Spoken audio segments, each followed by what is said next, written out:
Gold and silver demand skyrockets. And are we about to see $50 silver?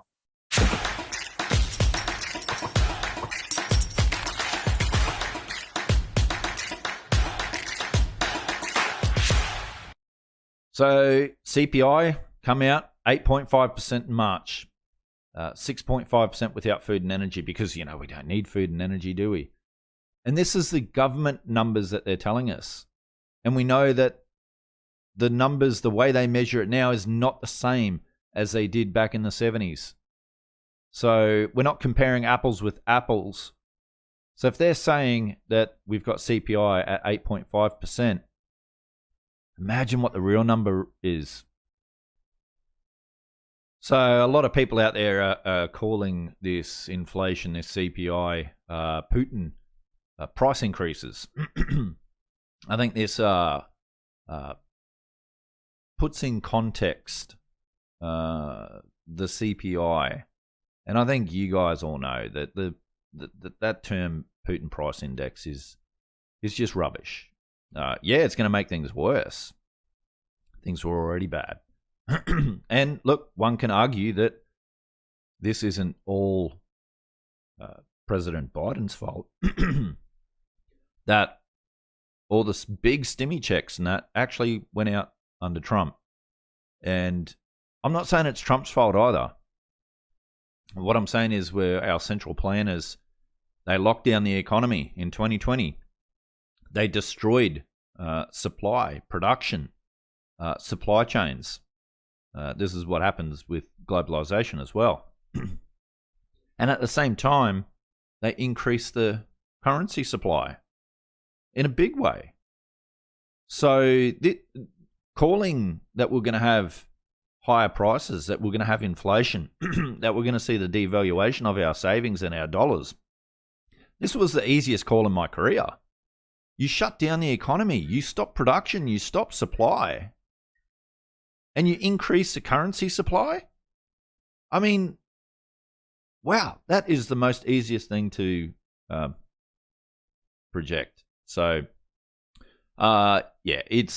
it's not Putin, it's not Biden, it's not Trump. You can throw them all in there if you like, but it's ultimately the central planners. Here's an important tweet, I think, from Daniel Lacalle, who's an Austrian economist. He says 8.5% inflation. There is no such thing as cost push inflation. All prices do not rise with the same quantity of money. If one price soars and money quantity is the same, others fall. Only massive money creation above real demand can lead to almost all prices rising. And I've done a video about this, Inflation Explained. I'll put a link in the description below. The Austrian definition of inflation and what can be done about it. I've said this numerous times that you can have inflation, which is the expansion of the currency supply, and not have prices rising.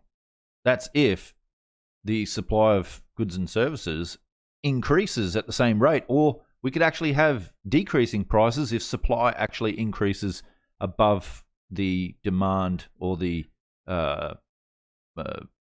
quantity of that currency. And from Zero Hedge, 1 year ahead inflation outlook rises to 6.6%. The New York Fed survey, which is the highest on record. So here's a chart of Germany wholesale prices year on year, 22.6%. This is the highest annual rate of change since the beginning of the calculation of the wholesale prices indices since 1962. And Ireland's annual inflation rate rose to 6.7% in March, the highest since 2000. And don't worry, Australia, our inflation problem, our CPI problem's coming. Here from the NAB Business Survey, you can see NAB labour costs, prices, and purchase costs are going through the roof. And check out this chart. This is the flexible price CPI less food and energy. Historically, this is all-time highs. And Sven shared this one. So if you include food and energy, it's actually 25%. But hey, they're selling you, it's 8.5%. So I want to share with you guys now a bit of a funny little clip from one of Australia's political parties who's been doing a bunch of these little 2-minute cartoons. And they just released one explaining inflation. And it's quite funny. So I just want to share it with you, so I hope you enjoy it. Money, money, money, money. This is it, Joffrey. Our ticket to re-election. I'll start handing it out. Morrison, what are you doing? Oh, Principal Jones. I'm just printing some curry recipes. My office now. What do you think you're doing printing all that money? I'm trying to win an election here. Everyone hates me at the minute, so I thought I'd give them some cash, you know? Scott, that's called a bribe. Exactly. Now you get it, Jonesy. Give me one good reason why we shouldn't take away your licence to print money. Pies.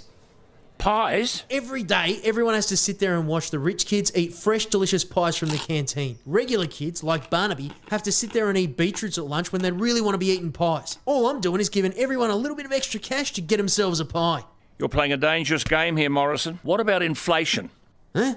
If everyone has more money to buy pies for lunch, the canteen will need to increase the supply to meet the demand. They'll need more stock, more staff, more ovens, and with the extra overheads, they'll have to increase the price of everything in the canteen. Big deal. They've got kids lining up. They won't mind paying a little bit more. But now Barnaby's pocket money doesn't go as far because everything at the canteen is more expensive. So he'll have to go home and ask his parents for more pocket money. To be able to afford that, his parents need to increase the price of their beetroot. And this happens all over town until everything, everywhere, is a little more expensive. Now, only the rich kids can afford to eat pies again, and everyone will ask you to print even more money. Yes, sir, but here's the thing. It takes years for this to play out. By the time the canteen raise their prices and the price of everything goes up, I'll already be out of office on the Prime Minister pension. I can make it rain today, and by the time it floods, it'll be someone else holding the mob.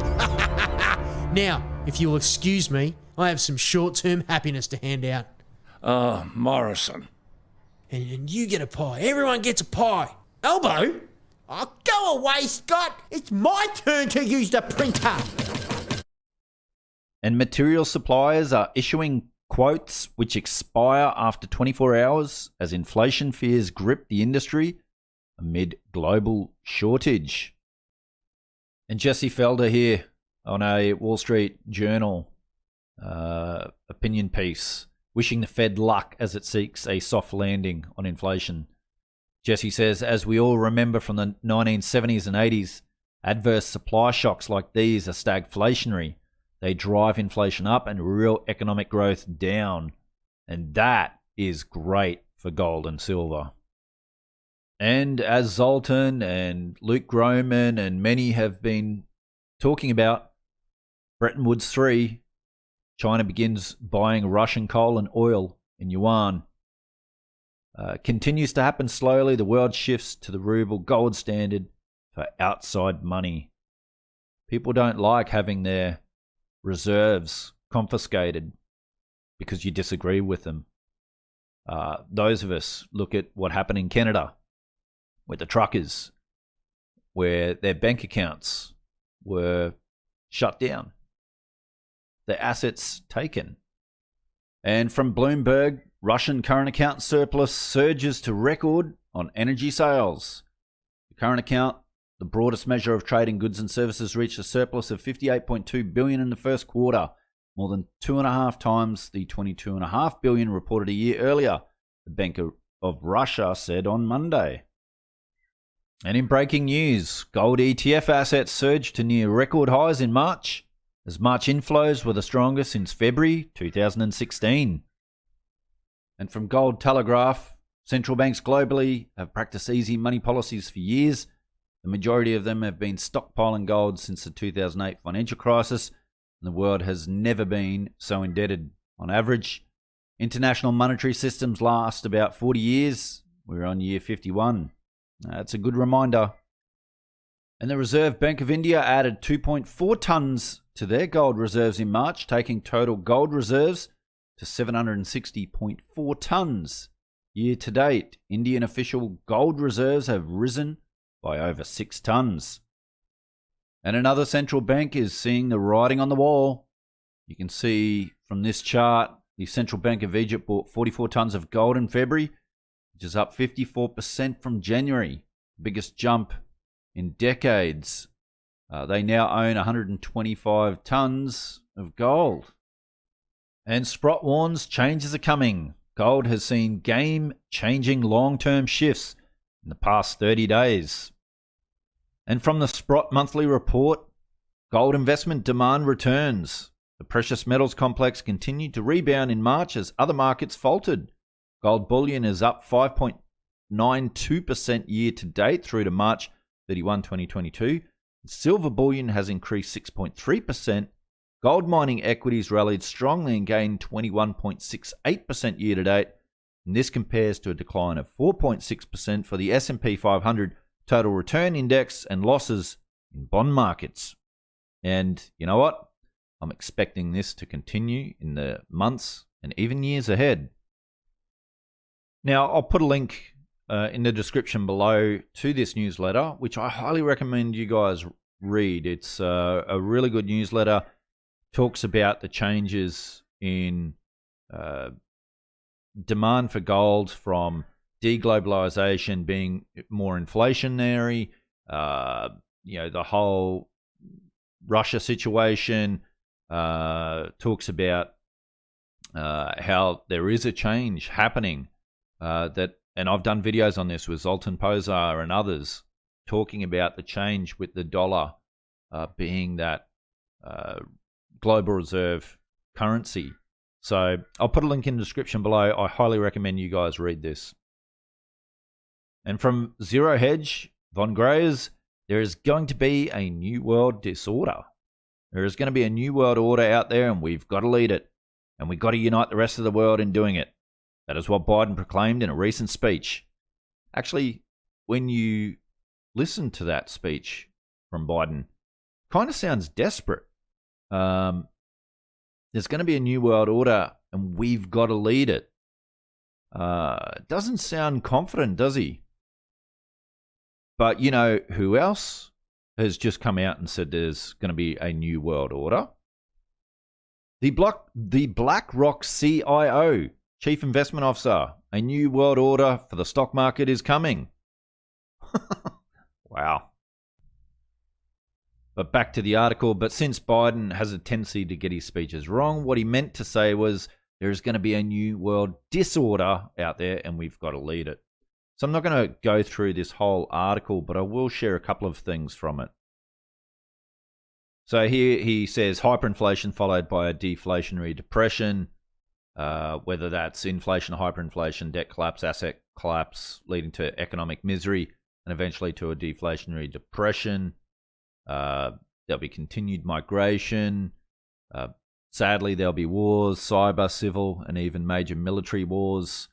And it says wars are such a wonderful excuse for poor leaders, both to print more currency and as a blame for the misery that the people suffer. It's always blame someone else. And we're seeing that now. Western media are naturally blaming Putin for the war and blaming Putin for inflation. And then just below here talks about wars that have built the world. Here talks about cornering the Russian bear has consequences. And actually, if you read the 2019 RAND report, everything that's happened is just played out exactly as the 2019 RAND report. Also, I highly recommend people read Dr. Stephen Cohen's War with Russia. Dr. Cohen's no longer with us, but he's an expert on Russia. Follow people like Scott Ritter, former UN weapons inspector, if you want to know more about what's really happening in this. And then there's many others that I follow as well. It talks about sanctions have consequences, and we're seeing those consequences. We're seeing it in the energy and food sector, and I think it's only going to get worse. I really like this part of the article, the US Financial Empire on the Road to Perdition. Read this here, guys. It's very interesting.